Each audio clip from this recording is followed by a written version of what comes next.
En ce mois de mars, la Slovaquie vit au rythme de la francophonie. Quoi de plus naturel puisque la Slovaquie est membre observateur de l'Organisation internationale de la francophonie.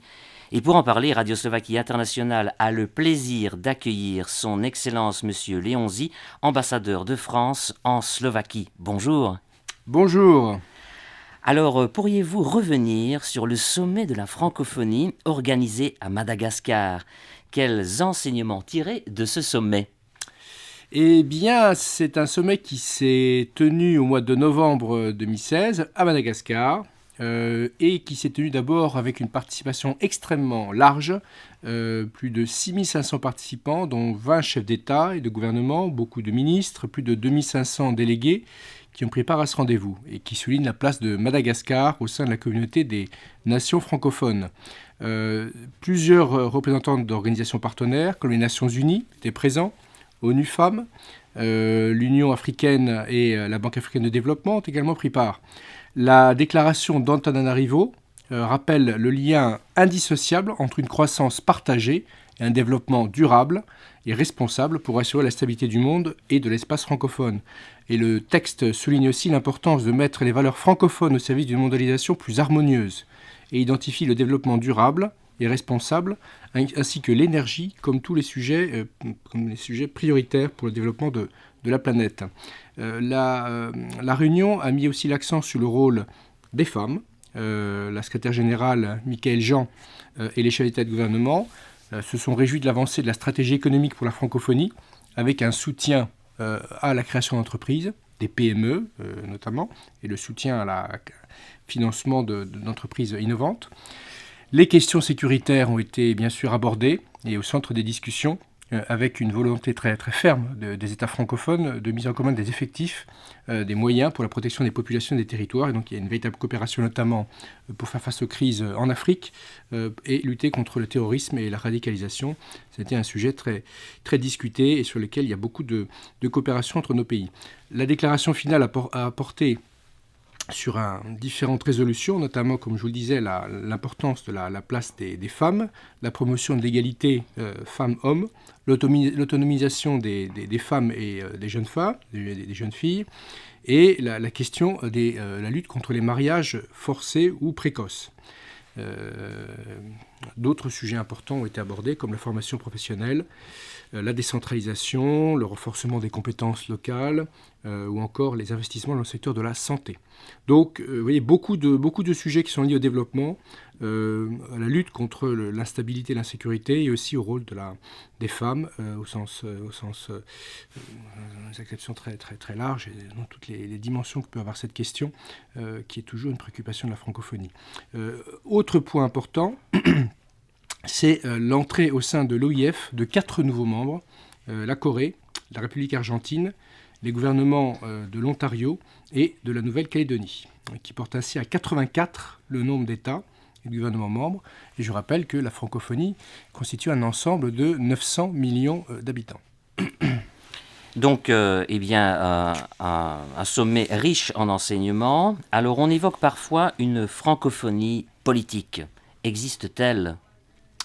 Alors, les questions qui sont traitées dans le cadre de la francophonie vous apportent déjà des réponses. C'est-à-dire qu'on y parle bien sûr de sujets linguistiques, de culture, de la diversité culturelle qui est au cœur de la francophonie, mais il est évident que la plupart des missions qui sont menées et portées par l'OIF, l'Organisation internationale de la francophonie, ont une portée politique. On a parlé de la lutte contre l'instabilité, de la prévention des conflits, on a parlé du rôle des femmes. On est bien sûr sur des sujets qui ont une nature éminemment politique. La francophonie a 4 grandes missions qui ont été rappelées par le sommet, sur lesquelles ont travaillé les délégués pendant le sommet. Bien sûr, la langue française et la diversité culturelle et linguistique. C'est un combat pour l'ouverture, la tolérance, l'acceptation de la différence, mais c'est aussi un combat qui a une dimension politique dans la période actuelle. Promouvoir la paix, la démocratie et les droits de l'homme. L'OIF s'inscrit pleinement dans l'ordre multilatéral qui a été fondé après la Deuxième Guerre mondiale. avec la déclaration de San Francisco et bien sûr la déclaration des droits de l'homme de 1948. Donc c'est vraiment au cœur de l'esprit de la francophonie. Et dans une époque où le multilatéralisme est mis en question par des tentations nationalistes, je crois que la francophonie est là. Et en tout cas, elle aura à cœur de lutter pour la multipolarité, le multilatéralisme et la démocratie et les droits de l'homme.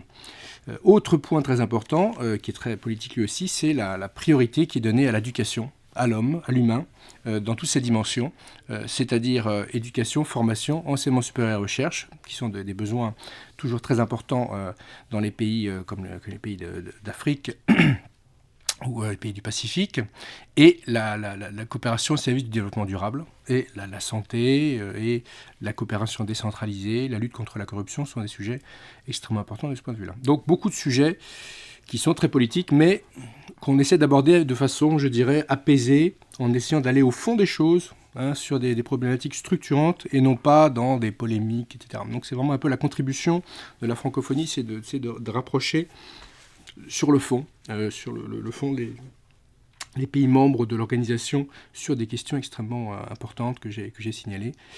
Et je dirais multilatéralisme, promotion de la paix, des droits de l'homme, c'est vraiment quelque chose auquel on souhaite travailler ensemble. Revenons sur la Slovaquie et le français, la Slovaquie et la francophonie. A-t-on senti le poids du français lors de la présidence slovaque du Conseil de l'Union européenne ? Alors, la question du français en Europe, c'est déjà une question en soi, qui n'est pas essentiellement entre les mains des présidences rotatives. Donc ça, c'est un combat qui est un combat permanent pour faire en sorte que davantage de documents sortent en français, dans une première mouture, en quelque sorte, initiale, en langue française, de la Commission, du Parlement européen ou du Conseil. On a des chiffres qui sont meilleurs quand il s'agit du Parlement européen.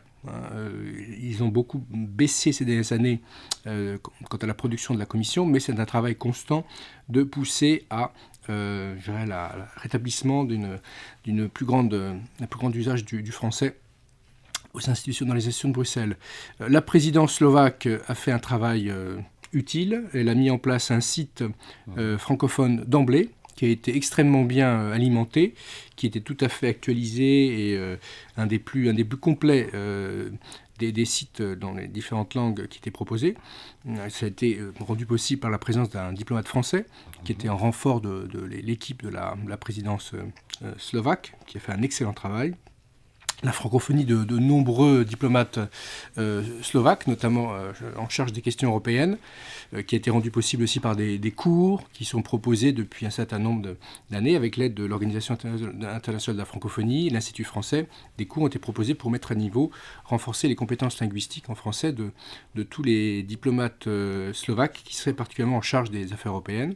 Donc voilà, je pense qu'on a un effet qui est bénéfique à la fois dans la francophonie des collègues slovaques qui s'occupent des questions européennes.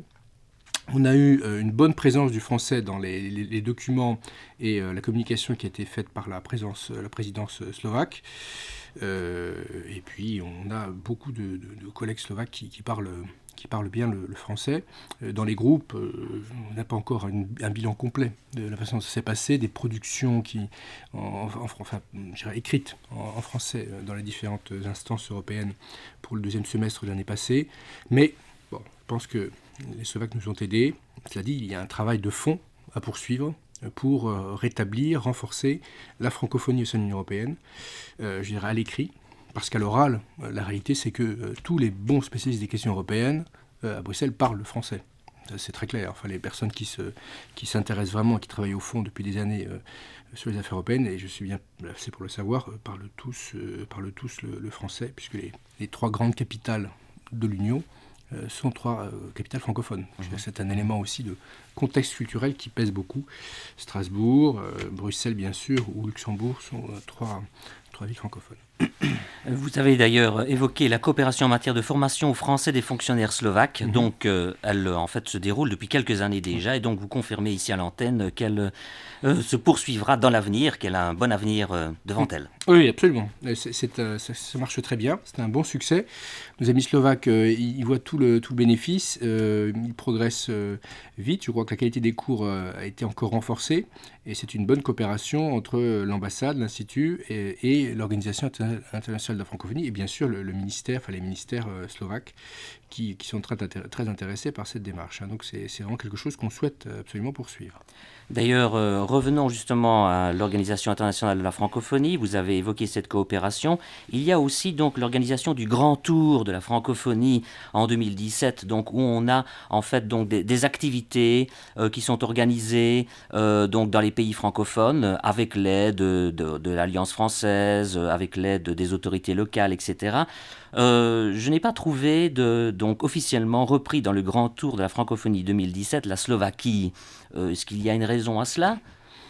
Non, c'est effectivement dommage que certains événements du mois de la francophonie en Slovaquie n'aient pas été repris dans le Grand Tour 2017, qui a pour vocation de valoriser des manifestations francophones organisées sur les 5 continents.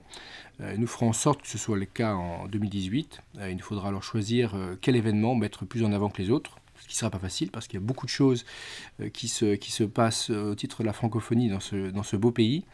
Donc notre souhait n'est pas uniquement de valoriser des manifestations, surtout pas franco-françaises, mais essentiellement des manifestations qui mettent en avant la diversité et les richesses de la francophonie et la francophonie slovaque, c'est ce qui sera vraiment notre critère, et on veillera à ce que la Slovaquie soit bien présente dans le Grand Tour 2018.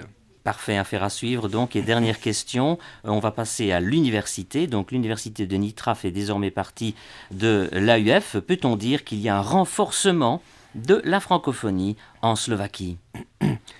Écoutez, c'est en tout cas tout notre travail. Le français est une langue qui est extrêmement importante à la fois par son poids politique, puisque je crois qu'il y a un rapport qui a été émis par un chercheur de l'INSEAD qui explique que le français est, après l'anglais, inévitablement, et le mandarin, par son poids démographique, est la troisième langue d'influence dans le monde.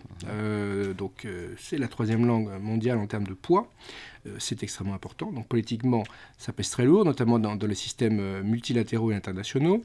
C'est aussi une langue qui a évidemment un grand poids culturel et qui tient toute sa place, et une place croissante dans la diversité dont on a besoin, l'ouverture à l'autre.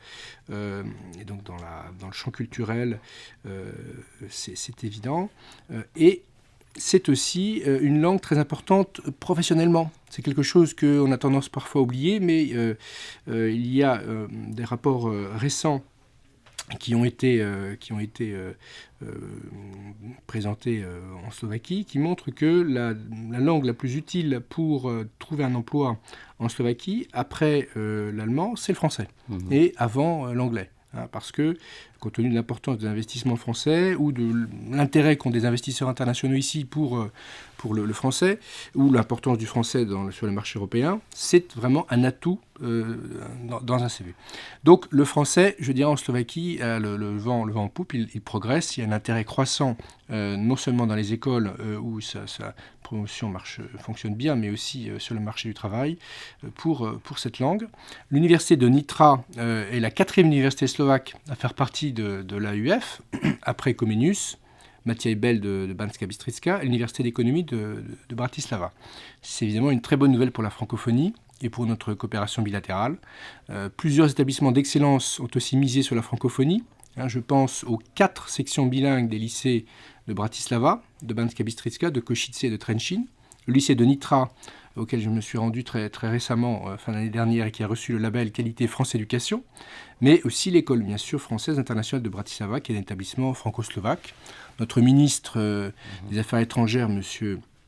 Hiro, qui était présent vendredi dernier, 10 mars, à Bratislava, a fait un déplacement dans cette école. Il a souligné sa qualité, le rôle, il y aura un peu l'élément le plus intégré de la coopération éducative et linguistique franco-slovaque, tête de pont de cette coopération et exemple de cette coopération très intégrée, qui est un modèle pour toutes les autres écoles et sections bilingues qui existent en Slovaquie, et encore une fois qui fonctionnent très bien. Nous devons bien sûr rester vigilants, puisqu'avec l'obligation de l'enseignement de l'anglais en première langue et le fait que l'apprentissage d'une seconde langue étrangère soit devenu facultatif, le français est en recul dans plusieurs établissements, malgré tout. Donc il est important de mettre l'accent sur l'importance du français pour les raisons que j'ai dites, compte tenu de cette disposition dont on parle d'ailleurs avec le ministre de l'Éducation.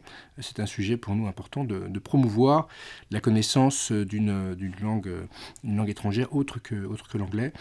Donc je dirais qui était en quelque sorte, on dirait, au-delà de l'aspect linguistique, un peu comme l'arithmétique, c'est-à-dire c'est absolument nécessaire, mais ce n'est pas suffisant. Donc voilà, cette diversité, elle est à promouvoir et on est en coopération avec le ministère de l'Éducation slovaque, avec d'autres pays d'ailleurs, comme l'Allemagne, pour promouvoir une deuxième langue étrangère dans les systèmes éducatifs. Nous avons des équipes très présentes, équipes d'enseignants sur le terrain, d'équipes de lecteurs qui sont bien coordonnés dans un réseau professionnel, IFProf, et qui travaillent bien sûr étroitement avec les collègues slovaques. Donc je dirais, on a une coopération éducative qui se passe très bien. On a un très fort potentiel.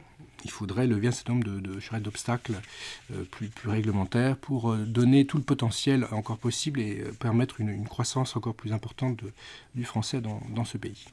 Alors, monsieur l'ambassadeur, vous le savez, vous êtes sur Radio Slovaquie Internationale. Radio Slovaquie Internationale est partenaire du mois de la francophonie. Donc, le monde entier vous écoute. Alors, est-ce que vous auriez quelques mots à adresser aux auditeurs de Radio Slovaquie Internationale ?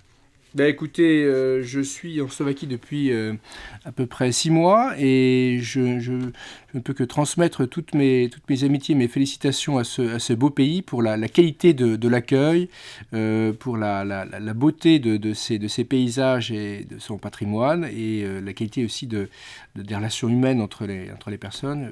La langue française et le français, la culture française sont bienvenus dans ce pays. Il y a des échanges extrêmement fructueux entre nos deux pays. Ce sont deux pays qui ont la même créativité, qui ont beaucoup d'imaginaire, une ressource d'inspiration culturelle très forte et qui peuvent être des pays, qui sont des pays promoteurs de la diversité culturelle dans un monde qui en a fortement besoin. Donc, et en même temps, deux pays qui sont très engagés dans la construction européenne, dans la défense de ses valeurs, qui sont très précieuses, notamment l'état de droit, la promotion de la paix dans le monde et des valeurs multilatérales. Et je crois que c'est aussi ça qui nous rapproche, c'est ce goût pour la diversité culturelle, cette richesse culturelle et cet engagement européen très fort. Et puis des liens historiques, bien sûr, qu'on aura l'occasion de rappeler dans quelques années, en 2018 et en 2019, à l'occasion du centenaire de la Tchécoslovaquie. Beaucoup de choses à faire et beaucoup de liens humains, historiques, économiques et politiques avec la Slovaquie. C'est un pays extrêmement enthousiasmant.